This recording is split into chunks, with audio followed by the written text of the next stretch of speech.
বাবার বাড়িতে সেরকম কোনো কাজকর্ম না করলেও সকালের এই ঘর ঝাড় দেওয়া, ঘর মোছা এই কাজগুলো আমিই করে থাকি। তো সেই সমস্ত কাজগুলো কমপ্লিট করে স্নান করে নিয়েছি আর তারপরে এই যে শাড়িটা পরে নিয়েছি। এই শাড়িটি হচ্ছে সেই শাড়িটা যেটা আমার হাসব্যান্ড এবং আমার ভাই মিলে এনেছিল আমার জন্য। দেখতেই পাচ্ছেন শাড়িটার কালারটা কতটাই হালকা। আপনারাই বলুন এই শাড়িটার কালারটা কি আমাকে মানায়? তো আজকের দিনটার মতো পরি একবার, তারপর দিদিমাই এটা পরবে। Hello everyone, good morning. কেমন আছেন সবাই? আশা করছি সবাই খুব ভালো আছেন, সুস্থ আছেন আর আমরাও বেশ ভালো আছি। আমার আজকের আরও একটি নতুন ব্লগে আপনাদের সবাইকেই স্বাগত জানাই। আজ সোমবার সকাল 9:30 মতো বাজে এখন, আর এখন থেকেই আমি আমার আজকের ব্লগটি শুরু করছি। আশা করছি আমার আজকের ব্লগটি আপনাদের ভালো লাগবে। আর হ্যাঁ বন্ধুরা, ব্লগটি স্কিপ না করে সম্পূর্ণ দেখার অনুরোধ রইল আপনাদের কাছে। সকালের তো সেরকম কোনো কাজকর্ম ছিল না, যা ঘর ঝাড় দেওয়া, ঘর মোছা ছিল ওগুলোই সমস্তটা তো আমি কমপ্লিট করে দিয়েছি। আর মা না এদিকে স্নান করে পরে ঠাকুর ঘর ধোয়া মোছা করে নিয়েছে। আর তারপরে এই যে দেখুন শিব ঠাকুরকে পুজোও দিয়ে দিয়েছে। আর আমার জন্য আর কি ঘটে করে জলও রেডি করে দিয়েছিল। তো সেই জলটাই আমি ঢেলে নিলাম আর তারপরে এই যে ধূপের আর প্রদীপের একটু করে আরতি করে নিচ্ছি। আপনারা তো জানেনই যে প্রত্যেক সোমবারই আমি শিব পুজো করে থাকি, সেটা আমি বাবার বাড়িতে থাকি কিংবা শ্বশুর বাড়িতে। কিন্তু হ্যাঁ, অন্য কোথাও থাকলে একটু অসুবিধা হয়ে যায়, কারণ কুটুম বাড়িতে তো আর সেটা করতে পারি না, তাই না? তবে বাবার বাড়িতে থাকলে সেরকম কোনোই অসুবিধা হয় না, কারণ এই দুটোই তো আমার বাড়ি, আমার অসুবিধা হওয়ার কোনো কারণই নেই। আর আজকে ঠাকুর ঘর ধোয়া মোছার কাজটা আমারই করা হতো, কিন্তু কি জানেন তো, আমার আবার তাড়াতাড়ি করা হয় না। আমার এই ঠাকুর ঘরের কাজকর্ম করতে অনেকটাই সময় লেগে যায়। সে কারণেই মা বললো আমি না হয় ঠাকুর ঘর ধোয়া মোছা করে দিচ্ছি, তুই ওই সব কাজগুলো কমপ্লিট করে এই ঠাকুর ঘরে জলটা দিয়ে দিবি। তো এই যে আমি ওই জন্যই সমস্ত কাজগুলো কমপ্লিট করে আর আমার এই শাড়ি পরে রেডি হতে আর হতে কতটা সময় লেগে গেল। আমার মায়ের আবার ঠাকুর ঘরে জল দেওয়ার পরে ওদিকে সকালের ব্রেকফাস্টও বানানো হয়ে গেল। আজকে সকালে ঘুগনি বানিয়েছে, তো সেটাই মা বললো যাওয়ার সময় একটু নিয়ে চলে যাবি রান্নাঘর থেকে ঘরেতে। তো এই যে হাতটা আগে ভালো করে ধুয়ে নিই, তারপরে ওটা নিয়ে যাব। আর আজকে জানেন তো আমার হাজব্যান্ড আবার একটু পোহা বানিয়েছে, তো সেটা আগে নিয়ে যাব, তারপরে একটু পরে ঘুগনিটা নিয়ে আসবো। আর আমার দাদু এসেছে মামা বাড়ির, তো সেই দাদুর জন্য একটু করে পোহাটা দিয়ে দেবো, দাদু একটু খেয়ে দেখুক। আর এই জিনিসটা আমিও আগে খাইনি, আজকেই প্রথমবার খাবো। পোহাটা দেখতে তো বেশ ভালোই লাগছে আর খুব সুন্দর ঝরঝরেও হয়েছে, খুবই সুন্দর লাগছে। আর খেতেও কিন্তু বেশ ভালোই লাগছিল, মিষ্টি মিষ্টি, একটু লঙ্কা দিলে ঝাল ঝাল হতো। তবে মিষ্টি মিষ্টি জিনিসটাই এই ব্রেকফাস্টের জন্য সবচেয়ে ভালো। আমার দাদুর তো বেশ ভালো লেগেছে, দাদু খেয়েছে, আবার দিদিমার জন্য অল্প করে নিয়ে গেছে। মা একটু পরে খাবে বলল, সে কারণে আমার জন্য আর দাদুর জন্যই দুটো প্লেটে করে নিয়ে নিলাম। আর আমার প্লেটের থেকেই আমি হাজব্যান্ডকে এবং আমার ভাইকে খাইয়ে দেবো একটু একটু করে। আমার দাদু, ভাই এবং আমার হাজব্যান্ড ওরা তিনজনাতেই এই যে ভাইয়ের রুমটাতে বসে আছে টেবিল ফ্যানটা চালিয়ে, বেশ ভালোভাবেই এখানে বসে আছে। দাদুকে অনেক বলছিলাম জানেন তো যে আজকের দিনটা থেকে যাও, কিন্তু দাদু তো থাকবে না বলছে। সত্যি কথা বলছি, আমি আশা করিনি যে দাদু সত্যি সত্যিই চলে যাবে। মুড়ি টুড়ি খাওয়া দাওয়ার পরেই চলে গিয়েছিল। তো এই যে পোহাটা ওদেরকে দিয়ে দিলাম, একটু একটু করে খাইয়ে দিলাম আর আমিও অল্প করেই খেলাম। আর তারপরে ওই বাড়ি থেকে ঘুগনিটা নিয়ে এলাম। আর জানেন তো মায়ের হাতের এই ঘুগনিটা আমাকে এক বাটি খেতেই হবে আলাদা করে। সে কারণেই আমি বললাম আমি কিন্তু পরে মুড়ি খাবো, তুমি আর দাদু খেয়ে নাও, মানে আমার হাজব্যান্ডকে বললাম। আর আমি এক বাটি ঘুগনি নিয়ে নিলাম। তো মা আবার ওদেরকে খাবার দিয়ে দিয়েছে, বললো শসাগুলো আর একটু করে দিয়ে দে। তো সেই জিনিসগুলোই অল্প করে দিয়ে দিলাম। আর এই যে ওদের পাশে দাঁড়িয়ে দাঁড়িয়েই আমি ঘুগনিটা খেয়ে নিচ্ছি। আমি ওদের কাছে দাঁড়িয়ে দাঁড়িয়েই খাচ্ছিলাম, আবার আমার হাজব্যান্ড বলছিল যে তুমি আমার সাথে 2 খাবল খাও, তারপর যখন মুড়ি খাবে খাবে। তো এই যে ওর থালা থেকেই আমি 2 খাবল মতো খেয়ে নিলাম। জানেন তো বন্ধুরা, অন্যের হাতে খাবার খেলে কখনোই পেট ভরে না, মনে হয় যেন আরও একটু খাবো, এরকমই মনে হয়। তো আমার হাজব্যান্ড যখন আমাকে খাইয়ে দেয় তখন ওর হাতে কিন্তু আমি অনেকগুলোই খাবার খেয়ে নিই।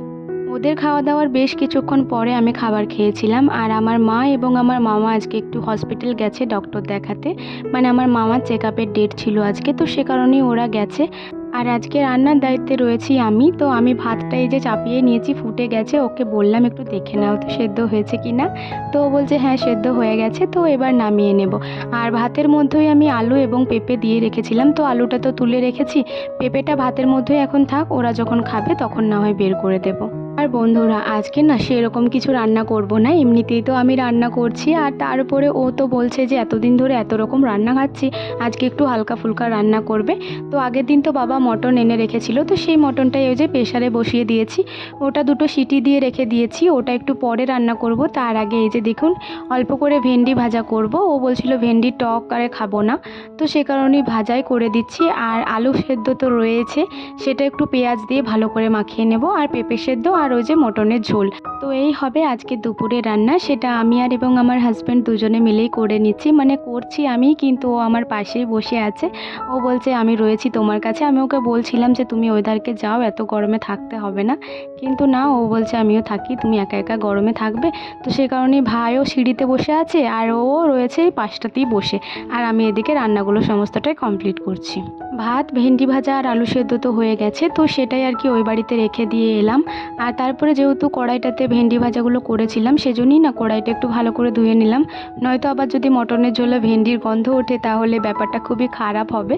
তো সেই কারণেই আর কি ওটা ধুয়ে নিলাম ভালো করে, আর ওকে বললাম যে একটু দেখে নাও তো কতটা তেল দেবো। আসলে কাজটা আমি করলেও ওকে কিন্তু সমস্ত জিনিসটা জিজ্ঞাসা করে করেই করছি, কারণ মটন রান্না না আমি এর আগে কখনো করিনি, এই প্রথমবার করছি, তাই একটু টেনশনও লাগছে। তারপরে ও খাবে যেহেতু, আর তো সেরকম কিছু রান্না করিনি, তো সেজন্যই আর কি ওকে একটু জিজ্ঞাসা করছি। আর বেশি তেল মশলা খাওয়াটা তো একদমই ভালো নয়, তাই আর কি তেলটা দেখে নিতে বললাম। আর এদিকে মা না সমস্তটাই রেডি করে দিয়েছিল, পেঁয়াজ টিয়াজ সমস্তটাই কেটে দিয়েই গেছিলো। তো পেঁয়াজটা একটু ভালো করে ভেজে নিই, তারপরে আলু সেদ্ধর জন্য আলু সেদ্ধর ওপরই একটু মতো তুলে রাখবো। লঙ্কা তুলবো না, কারণ আপনারা তো জানেনই লঙ্কা মা আলাদা করে ভেজে রাখে একটা কৌটোর মধ্যে, তো সেটার থেকেই লঙ্কাটা দিয়ে নেব। আর এদিকে দেখুন ভাইকে চিনি দিতে বললাম, সাইড করে রেখেছি তেলটা ঝরিয়ে, তার সত্ত্বেও পেঁয়াজগুলোর ওপরই চিনিটা দিয়ে দিল। যাই হোক, ওইভাবেই অল্প করে চিনি দিয়ে এই যে ভালো করে মিক্স করে নিচ্ছি। আর তারপরে 2 চামচ মতো আদা রসুন বাটা দিয়েছিলাম, সেই পার্টটা কীভাবে কি ডিলিট হয়ে গেছে বুঝতে পারছি না। আর তারপরে দেখুন 1 চামচ মতো হলুদ গুঁড়ো, 1 চামচ লঙ্কা গুঁড়ো আর অল্প একটু মিট মশলা। মটন মশলা ছিল না, সে কারণে মিট মশলাই অল্প করে দিলাম। আর আমি না ঝোল ফুটে যাওয়ার পরে মিট মশলা দিতে পছন্দ করি না, এই কষার সময়তেই একটু করে মিট মশলা দিয়ে থাকি। মাংসের মশলাটা একটু জল দিয়ে ভালো করে কষিয়ে, আর এই যে দেখুন প্রেশার কুকারে যে মটনটা সেদ্ধ করতে দিয়েছিলাম ওটা এবারে দিয়ে দিচ্ছি। 2টো মতো সিটি দিয়েছি, কারণ ঝোলটাও তো একটু ফুটবে, সে কারণেই আর কি বেশি সিটি দিইনি। আর এদিকে দেখুন কয়েকটা পেঁপে কেটে রেখেছি, মটনের ঝোলে পেঁপে খেতে নাকি খুব ভালো লাগে, সুব্রত বলছিল, তো সে কারণেই আর কি কয়েকটা পেঁপে কেটে রেখেছিলাম, ওটা দিয়ে দিলাম। আর একটা মতো টমেটো ছিল, সেটাই আর কি 4 ভাগ করে দিয়ে দিলাম। 10-20 মিনিটের মতো মটনটা ভালো করে ফুটিয়ে এই যে একটু মতো কষা তুলে রেখেছি, আর ফ্লেমটা ওইদিকে লো করে দিয়ে এসেছি। আর ভাই এদিকে বলছে আমাকে খাইয়ে খাইয়ে দিয়ে, আমি আর হাত দেবো না। তো 4 পিস মতো তুলেছি, 2 পিস সুব্রতর আর 1 পিস 1 পিস করে আমি আর আমার ভাই নেব। তো ভাইকে এটা খাইয়ে দিচ্ছি, তারপরে আবার আমরা দুজন মিলে খেয়ে নেব। ওর স্নান হয়ে যাওয়ার পরে যে মটনটা তুলে রেখেছিলাম সেটা ও খেলো, আর তারপরে ও বলছে খাবার দিয়ে দাও। আর ওদিকে মটনটাও তো বেশ অনেকক্ষণ ধরেই ফোটানো হয়েছে, সে কারণে নামিয়ে নিয়েছি। আর এই যে ওদের দুজনের খাবার বেড়ে দিয়েছি। আজকে তো দুপুরে মেনুটা আপনাদেরকে বললামই, আর একটু মতো আম কেটে নিয়েছি। ওরা না রান্নাঘরে বসে বসেই একটা কোটা আম খেয়েছে, তাই বলছে আর ভাত খাওয়ার সময় খাবে না। তো আমি বললাম আমি একটু খাবো, তো সে কারণেই আর কি এই যে অর্ধেকটা মতোই আম কেটেছি, আর লেবু কেটেছি, আবার কাঁচা পেঁয়াজ। আমি বললাম যে কাঁচা পেঁয়াজ খেতে হবে না, কিন্তু ভাই আর ও তো মানবে না, তো ভাই আবার কাঁচা পেঁয়াজ আবার কেটে নিয়ে এলো। আর তারপরে দেখুন ভাতের থালা তো দিয়ে দিয়েছি ওদেরকে, আর মাংসটা এই সময়ই সাজিয়ে দিচ্ছি, 3 জনাকার 3 বাটি তুলে নেব। আর তারপরে বাকিটা থাকবে মায়ের জন্য, আর বাবা তো রাত্রেবেলা আসবে, বাবার জন্য একটু থাকবে। আর পশিন মামাদের গ্রামের একজন মারা গেছে, সে কারণে পশিন মামা এখন আমাদের ঘরে ভাত খাচ্ছে না, শুধুমাত্র ওই মুড়ি টুড়ি এইসবই খাচ্ছে। তো দুপুরবেলাতেও মুড়িই খাবে, সে কারণে মাংস টাংস তো এখন খেতে পাবে না। তো যখন ওদের আর কি যে ছুত বলে ওটা চলে যাবে, তখন ওইসব খেতে পাবে। যাই হোক, এদিকে দেখুন 3 বাটি মাংস সাজিয়ে নিয়েছি, কিন্তু 2 থালায় ভাত সাজিয়েছি, কারণ আমি আমার হাজব্যান্ডের সাথে খেয়ে নেব, আর আলাদা করে থালা করব না, কারণ মটনের ঝোল দিয়ে না আমি সেরকম ভাত খেতে পারি না। তবুও আর কি ওই কোনো রকমে অল্প করে খেয়ে নেব, কারণ শুধু তো মটনই হয়েছে, আর তো সেরকম কোনো অপশান নেই। তো ওই জন্যই বললাম তোমার থালাতেই অল্প করে খেয়ে নেব, আলাদা করে আবার একটা থালা করতে পারি না।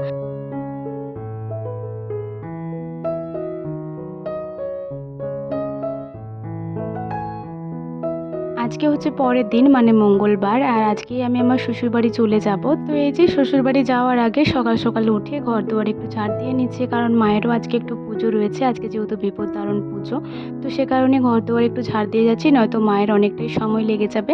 আর বাসি ঘর দুয়ার রেখে যেতে আমার একদমই ভালো লাগে না।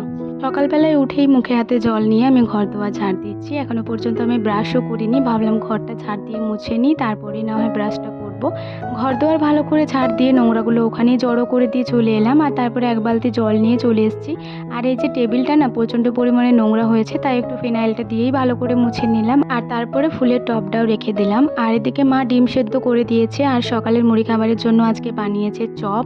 এখনও তো অনেকটাই সময় বাকি আছে যাওয়ার জন্য, তাই ভাবলাম একটু পরেই মুড়ি খাবো, তার আগে ওকে সকালের ব্রেকফাস্টটা একটু দিয়ে দিই। ওকে ওই যে ডিম সেদ্ধগুলো কেটে দিলাম আর এদিকে দুটো চপ দিলাম, বললাম গরম গরম তুমি খেয়ে নাও। সুব্রতকে খাবারটা দিয়ে আমি গিয়েছিলাম রেডি হতে। আর এই যে জামা টামা সমস্তটাই পরে নিয়েছি, চুল টুল আঁচড়েও নিয়েছি। আর তারপরে একটু আলতা পরে নেব, যেহেতু বাবার বাড়ি থেকে শ্বশুর বাড়ি যাচ্ছি, তো একটু আলতা না পরলে কি আর হয়। তো একটু মতো আলতা ঢেলে নিচ্ছি, সেটাই এরপর পরে নেব। আর মা ওদিকে স্নান করে নিয়েছে, ঠাকুরকে জল দিচ্ছে। আর বন্ধুরা, এই মুহূর্তে আমার ভয়েসটা হয়তো একটু আপ ডাউন হচ্ছে, কারণ আমাদের কারেন্ট চলে গেছে। আর হালকা মতো ফ্যানটা চললে না বেশ সুন্দরভাবে ভয়েসটা দেওয়া যায়, নয়তো এরকমই একটু প্রবলেম হয়ে থাকে। যাই হোক, এদিকে দেখুন আলতা পরে নিয়েছি আর মায়ের ওদিকে ঠাকুরঘর ধোয়া মোছাও হয়ে গেছে, জব টব সমস্তটাই মা করে নিয়েছে। তো হাতটা ধুয়ে নিলাম আর তারপরে ঠাকুর মন্দিরে প্রণাম করে নিলাম। আর এরপরে মাকেও প্রণাম করে নেব, তারপরে যাব বাড়ির উদ্দেশ্যে।